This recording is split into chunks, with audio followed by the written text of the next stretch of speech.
আসসালামু আলাইকুম বন্ধু, দেখছেন আমার বাগানের গোলাপ।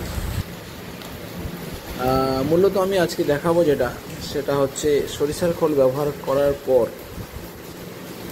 প্রুনিং করে দেওয়া গোলাপ গাছের চেহারা কীরকম হচ্ছে সেটা আমি আপনাদের সামনে তুলে ধরছি। তাছাড়া সরষের খোল কীভাবে ব্যবহার করতে হয়, কীভাবে প্রস্তুত করতে হয় সে সম্পর্কেও কিছু আলাপ আলোচনা আপনার সঙ্গে শেয়ার করছি। ভিডিও দেখতে থাকুন, লাইক, শেয়ার, কমেন্ট এবং সাবস্ক্রাইব করে পাশে থাকবেন বন্ধু।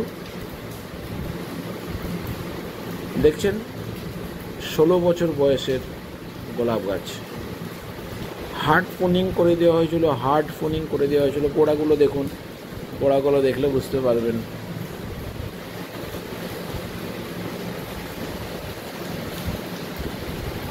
আর কিভাবে সরষের খোল প্রস্তুত করা হয়, আমি প্রস্তুত কিভাবে করি সেটাও দেখাচ্ছি। দেখুন, এটা হলো ইস্ট, যেটা সাধারণত আমরা হেসেলে রান্নাঘরে ব্যবহার করে থাকি। সেই ইস্ট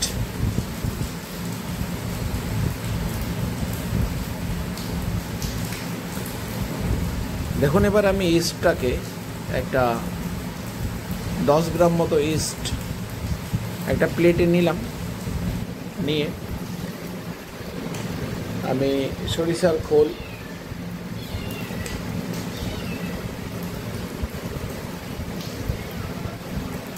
এবং চিনি বা শর্করা বা মিষ্টির রস আমি এখানে ইউজ করছি।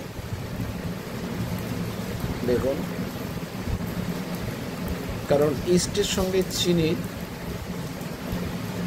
খুব দ্রুত ফার্মেন্টেশন হয়, যাতে করে আপনার একটা হিউমিক অ্যাসিড তৈরি হবে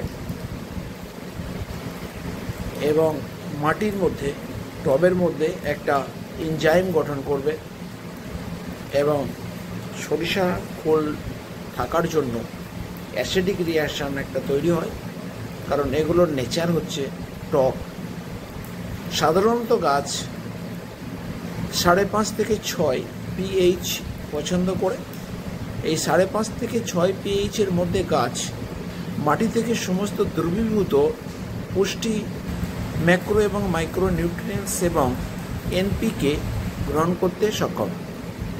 যদি pH কম বেশি হয় তাহলে গাছ তার মাটি থেকে খাদ্য গ্রহণ করে জীবন ধারণ করতে অক্ষম হয়ে পড়ে, গাছ মারা যায়। আপনাদের চোখের সামনে যেটা দেখছেন এটা হচ্ছে খোল, সরিষার খোল। এখানে ওজন করে নেওয়া হয়েছে 1 কেজি সরিষার খোল। আমার অনেক গাছ রয়েছে, তাই বন্ধু আমি পুরো খোলটাই নিয়ে নিলাম। পুরো খোলটাতে আমি 5 থেকে 7 লিটার জল এবং 10 গ্রাম ইস্ট এবং 100 গ্রাম চিনি, মিষ্টি রস, রসগোল্লার রস মিশ্রিত করে আমি 4 দিন পর এটাকে গাছের গোড়ায় 1:10 অনুপাতে জলের সাথে মিশ্রিত করে আমি গাছে যতটা প্রয়োজন লাগে 1 মগ, 2 মগ, 4 মগ পর্যন্ত আমি গাছ হিসাবে দিয়ে দেবো। দেখুন, এটা হলো রসগোল্লা। এই রসগোল্লা থেকে রসটা আমি বার করে নিলাম। রসটা এবার আমি গাছের গোড়ায় সরাসরি দেবো না, এর সঙ্গে আমি ইস্ট দিয়ে ফার্মেন্টেশন করব 4 দিন।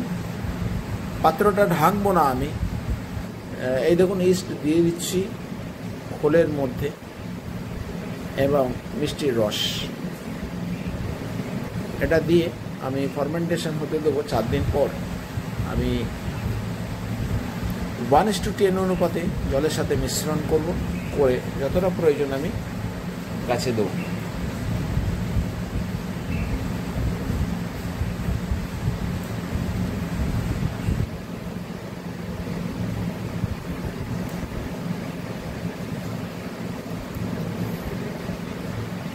ইস্টটা দেওয়া হয়েছে,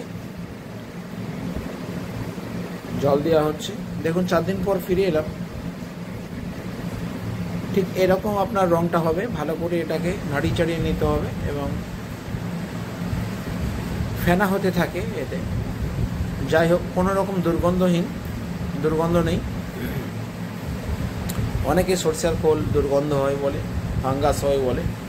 না বন্ধু, সেরকম কোনো ভয় নেই। কিন্তু মিশ্রণটা করবো 1:10 লিটার অফ ওয়াটার।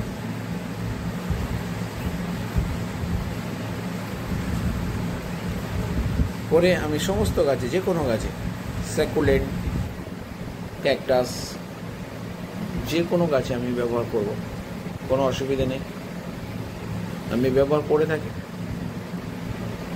এবার আমি মেপে জলটা দিয়ে নিয়ে ঠিক পরিমাণটা করে নেবো। কতটা জল দিলে, বালতির কতটা জল এলে 10 লিটার জল হয়, একবার পরিমাপ করে নিয়ে আর পরিমাপ করবো না। তারপরে নল খুলে দিয়ে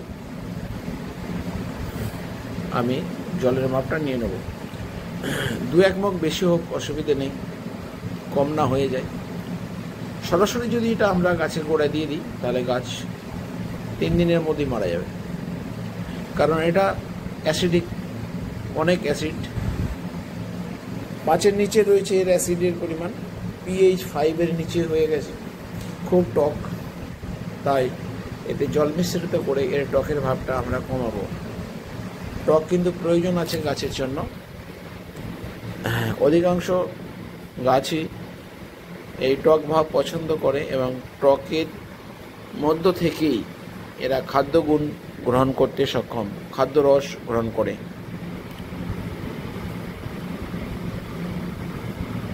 আমি যে যে গাছগুলোতে দিচ্ছি দেখুন, এখানে ক্যাকটাস আছে, অ্যাডেনিয়াম আছে,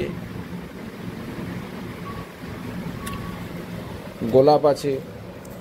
ভিডিও শেষের দিকে দেখবেন হাজারো রকমের গোলাপ, বিভিন্ন ধরনের গোলাপ, বিভিন্ন কালারের গোলাপ।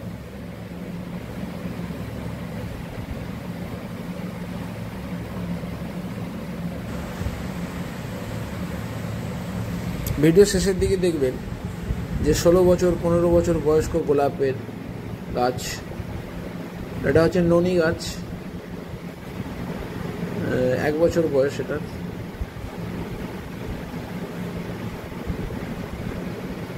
সমস্ত গাছ, যে সমস্ত তেঁতুল গাছ, সব গাছে ইউজ করতে পারবেন, শাকসবজি, ফলমূল। কিন্তু পরিমাণটা আপনাকে নির্দিষ্ট করে নিতে হবে। 1:10 লিটার অফ ওয়াটার আপনাকে 1 মগ নেওয়ার সঙ্গে 10 মগ আপনাকে জল নিতে হবে, তবে আপনি ব্যবহার করতে পারবেন। আমি কিভাবে ব্যবহার করি সেটা দেখাচ্ছি। দেখুন, 1 মগ নিলাম, নেওয়ার পর 10 মগ জল নিয়ে নেব এর সঙ্গে। 12 মগ নিলেও ভালো হয়, কোনো অসুবিধা নেই। এতে আমার কোনো গাছ মরে না এবং ভালো থাকে। দেখুন, এটা একটা আমের গাছ।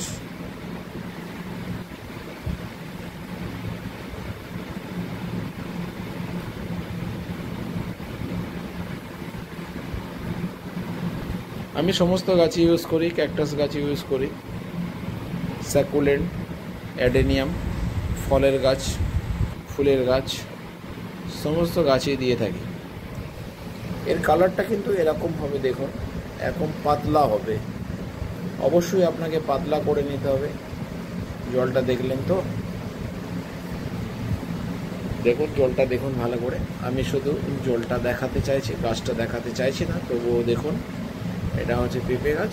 অন্যান্য গাছের মধ্যে যেমন পেয়ারা গাছ,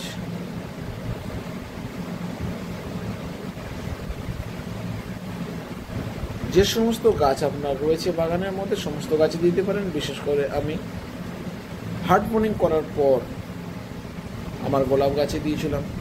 গোলাপ গাছের চেহারা পাল্টে গেছে, অজস্র কুঁড়ি এবং ফুল ছেয়ে গেছে।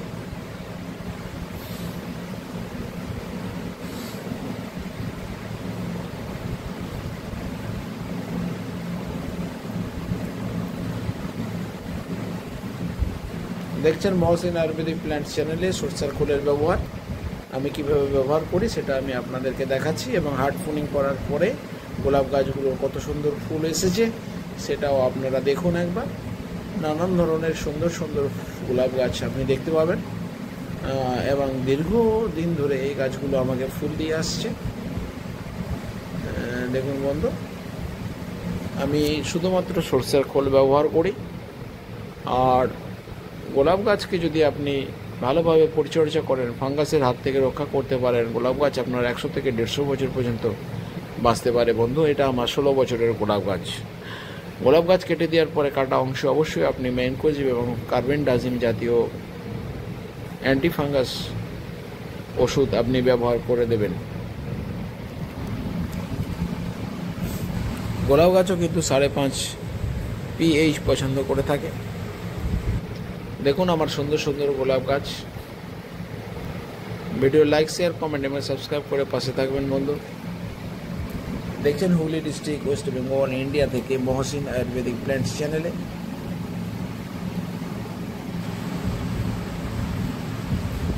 সরিষার খোলের ব্যবহার সংক্রান্ত কথাবার্তা, আলাপ আলোচনা। ফুলে ভরে যাচ্ছে বন্ধু, এই তো মাত্র সবে শুরু হয়েছে। এখন সারা শীত এরা আমাকে ফুল দিতে থাকবে।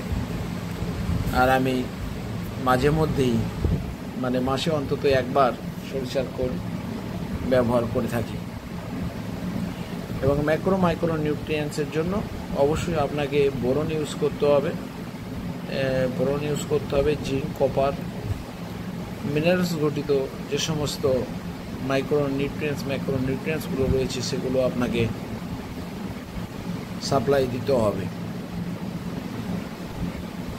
মাটিতে বিশেষ কিছু প্রয়োজন হয় না, মাটিতে অনেক কিছুই থাকে। গাছ তার প্রয়োজনে হাত বাড়িয়ে নেয়, সমস্ত কিছু যা যা প্রয়োজন গাছ নিতে পারে। কিন্তু টবের গাছ সবসময় পারে না, টবের মধ্যে সব খাদ্যগুণ বজায় থাকে না। তাই বন্ধু, টবে গাছ করতে গেলে সমস্ত ম্যাক্রো মাইক্রো নিউট্রিয়েন্টস, জল নিকাশি ব্যবস্থা এবং সূর্যকিরণ এবং ড্রেনেজ ব্যবস্থা এবং পটিং সয়েলের ব্যবস্থা, উপযুক্ত পটিং সয়েলের ব্যবস্থা আপনাকে করতে হবে।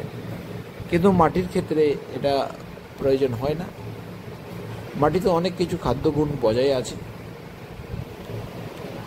তাই সমস্ত পৃথিবীর গাছ যা অবহেলায় বড় হচ্ছে, সেই গাছগুলোকে আমরা কোনোদিন ম্যাক্রো মাইক্রো নিউট্রিয়েন্ট সাপ্লাই করি না।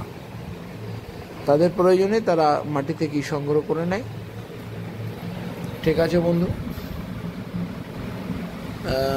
দেখুন গোলাপ গাছগুলো হার্ড পোনিং করার সময়, হার্ড পোনিং করার 10 থেকে 12 দিনের পর এই গাছগুলোর এই কন্ডিশন হয়েছে। তারপরে আমরা এই গাছে সরিষার খোল ইউজ করেছি।